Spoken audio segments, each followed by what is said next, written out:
Hey guys, कैसे हैं आप लोग। आई होप आप सभी अच्छे ही होंगे। तो गाइज, आज हम बात कर रहे हैं हरियाणा की बेटी मनीषा की। एक 19 साल की लड़की जिसकी आंखों में नर्स बनकर अपने परिवार को सहारा बनने का एक बड़ा सपना था और इसी सपने को पूरा करने के लिए वो 11 अगस्त 2025 को एक नर्सिंग कॉलेज में एडमिशन की जानकारी लेने के लिए घर से निकली थी, लेकिन फिर कभी लौट कर नहीं आई। जब देर शाम तक मनीषा घर नहीं लौटी तो उसके परिवार घबरा गए। पिता संजय एक उम्मीद लेकर पुलिस स्टेशन पहुंचे, लेकिन मदद करने की बजाय पुलिस ने एक बेहद गैर जिम्मेदाराना और चौंकाने वाला जवाब दिया। अरे भाई, लड़की कहीं चली गई होगी, खुद ही लौट आएगी, तुम फिक्र मत करो। लड़की है, कहीं चली गई होगी, खुद ही लौट आएगी। इतना ही नहीं, उन्होंने ये भी कहा कि बेटी भाग गई होगी, शादी करके लौट आएगी। अरे भाई, लड़की कहीं भाग गई होगी, शादी करके वापस आ जाएगी। यह हमारे सिस्टम का वो फेलियर था जिसने परिवार को अकेला छोड़ दिया। उन्होंने गांव वालों के साथ मिलकर अपनी बेटी को खोजना शुरू किया। 2 दिन बाद 13 अगस्त को एक किसान को अपने खेत में मनीषा की लाश मिली। उसकी बॉडी की हालत इतनी भयानक थी कि देखकर किसी की भी रूह कांप जाए। चेहरा बुरी तरह से डिकम्पोज हो चुका था, गर्दन पर स्किन और मसल्स तक नहीं थे और रिपोर्ट्स के मुताबिक शरीर के अंदर से किडनी और बच्चेदानी तक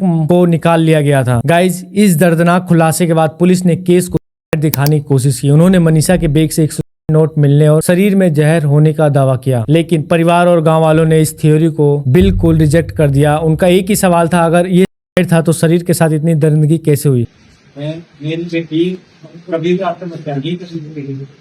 इस मामले में 2 पोस्टमार्टम हुए और दोनों की रिपोर्ट बिल्कुल अलग थी। पहली रिपोर्ट में गला रेतकर हत्या का शक जताया गया, लेकिन दूसरी रिपोर्ट में जंगली जानवर के नोचने और जहर की बात कही गई, जिससे पूरा मामला और भी उलझ गया। पुलिस की इस कहानी और लापरवाही के खिलाफ पूरे हरियाणा में गुस्सा भड़क उठा। लोगों ने सड़कें जाम की, बड़े बड़े प्रदर्शन किए और हर तरफ से एक ही आवाज उठी, जस्टिस फॉर मनीषा। जब ये आंदोलन कई जिलों में फैल गया तो बढ़ते दबाव के चलते सरकार को केस सीबीआई को सौंपना ही पड़ा। गाइज, 9 दिन के लंबे और दर्द भरे इंतजार के बाद 21 अगस्त को मनीषा का अंतिम संस्कार तो हो गया, लेकिन उसका परिवार और पूरा प्रदेश आज भी इंसाफ का इंतजार कर रहा है। सवाल आज भी वही है, अगर पुलिस ने 11 अगस्त को ही एक्शन लिया होता तो आज मनीषा को बचाया जा सकता था। ये केस सिर्फ एक मर्डर नहीं बल्कि हमारे सिस्टम पर भी एक गंभीर सवाल है। इस केस में आगे जो भी अपडेट आएगा मैं आपके साथ शेयर जरूर करूंगा। और गाइज, इस केस पर पूरी डिटेल वीडियो हमारे यूट्यूब चैनल पर अपलोड है, देखने के लिए डिस्क्रिप्शन या नीचे दिए गए रिलेटेड वीडियो सेक्शन में क्लिक करके जरूर देखें। तब तक के लिए stay aware and stay safe.